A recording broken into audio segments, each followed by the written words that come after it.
Today's topic is understanding Srila Prabhupada's name.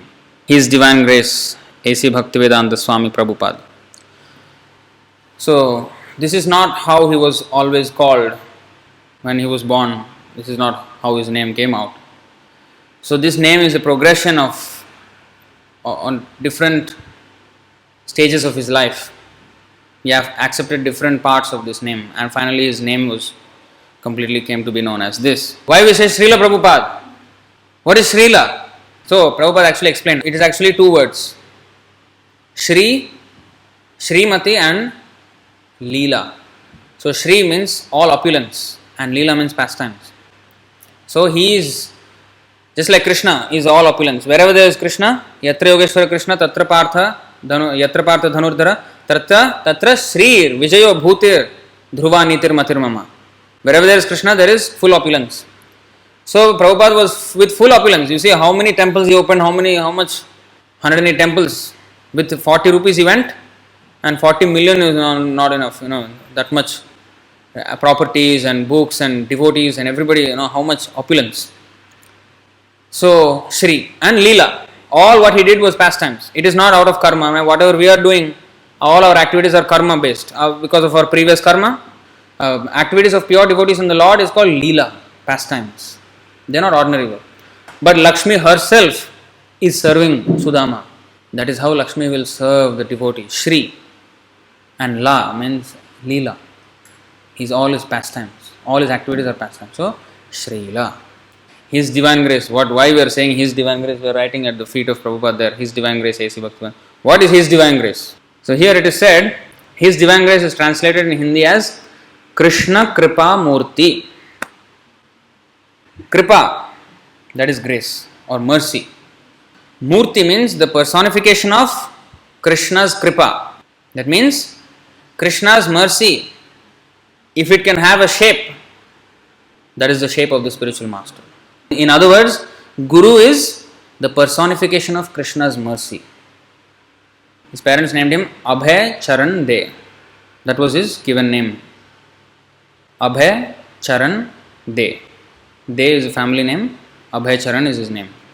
In 1933 he got officially initiated. And then his name became from Abhay Charan De, Abhay Charanaravinda Das. Now we have to understand what is the meaning of Abhay Charanaravinda. So Bhaya means fear, Abhaya means opposite. Abhaya means fearless, and Charanaravinda is actually two words. Charana and Aravinda. Charana means feet. Aravinda means lotus. Charanaravinda means lotus feet. Abhaya means fearless. Abhaya Charanaravinda means fearless lotus feet. So Abhaya Charanaravinda Das, that was his name, initiated name. Das means servant. He is a servant of the lotus feet of Krishna, which offer fearlessness to all. Next, Bhaktivedanta. He was initiated into sannyas in 1954 at the age of 58. And at that time he was awarded the name Bhaktivedanta Swami. What is Vedanta? It is two words. Vedanta is two words. Veda and Anta. So what is Veda? Actually Veda means knowledge. The scriptures are called Veda because they are knowledge. That is real knowledge. Anta means end. Vedanta means the end of knowledge. Why are we here? Who are we? Where did we come from? Everything will still be. But all this quest for knowledge ends. This is called Vedanta. What is it that once you know it, there is nothing more to be known? That means you have reached the end of the quest of knowledge. Krishna. Once you know Krishna, there is nothing further to be known more than Krishna. There is nothing more than Him. And that is Vedanta. Now Bhakti Vedanta. What is that now? 2.931. What is this? This is from the Chaturshloki Bhagavatam, very important verse. Shri Bhagavan Uvacha, Lord Himself spoke to Brahma. Jnanam parama guhyam me yad vijnana samanvitam sa rahasyam tadangam cha Grihana Gaditam Maya. Now, the personality of Godhead said, knowledge about me as described in the scriptures is very confidential.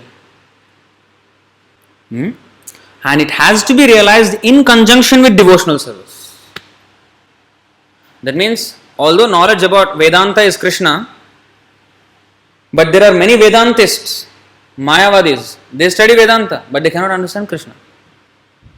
Because why? They don't engage in bhakti. That even if we have studied all the Vedanta, but if we haven't realized Krishna, then we have utterly wasted our time studying all those Vedanta. So that means that without becoming a devotee, we cannot really understand Vedanta. This is Bhakti Vedanta. He has understood the conclusion of all scriptures, all knowledge, and he is engaged, Brahmanishtham. He is engaged in the devotional service. Complete, 100%. This is Bhakti Vedanta. Now, Swami. What is Swami? Swami means master. There is a verse in the Bible. What profiteth a man who has conquered the whole world, but who has lost his eternal soul? So, a person maybe has conquered the entire world, and everybody will call him master. But if he has lost his soul, that means if he doesn't even know who he is, he is not master. He is a servant of his senses. He is not master. So who is a master? Not one who has conquered over the world. No, that's not. Master of the senses. Goswami means he can tell the senses what to do. When he wants, he will use.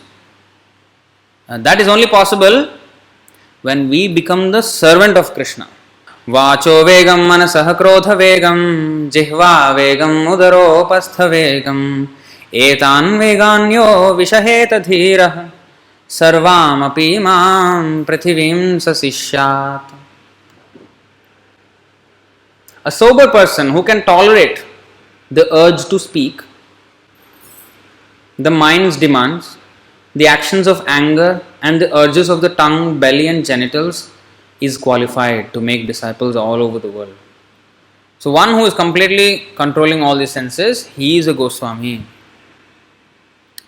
So Bhaktivedanta Swami means he who has come to the control, who can control all his senses. Now we will look at the story when Prabhupada got the name Prabhupada. It was in Swamiji's room. At that time he was called Swamiji, by the way. In the beginning, they did not call him Prabhupada. When he went to America, everybody started calling him Prabhupada. What they know about Prabhupada? They don't know any Sanskrit, nothing. So, now, it was in Swamiji's room one day on Hare Krishna street that he accepted the name Prabhupada. While Govinda Dasi was one of his female disciple. While Govinda Dasi was taking dictation, Prabhupada mentioned that the affix G was a third class address. He just mentioned like that, G is a third class address. It's not a very, very dignified way of saying it. It is still considered respect, but not for people who are like exalted, like spiritual, like Prabhupada's status. So then Govinda Dasi got this question. Then why do we call you Swamiji? She asked. What should we call you? Then Prabhupada replied, a spiritual master is usually addressed by names like Gurudev, Vishnupada or Prabhupada. Then she asked, may we call you Prabhupada? Yes, he said.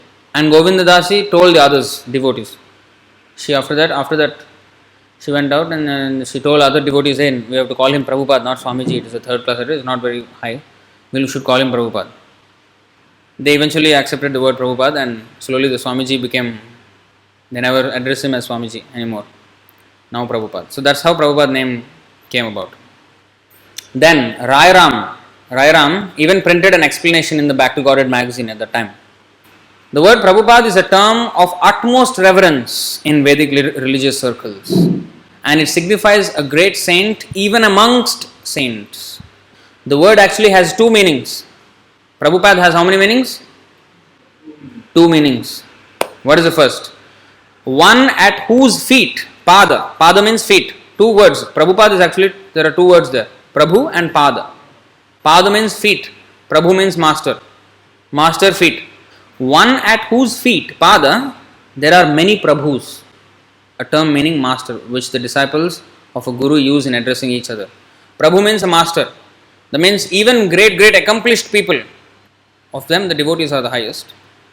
Or even you take scholars and everybody.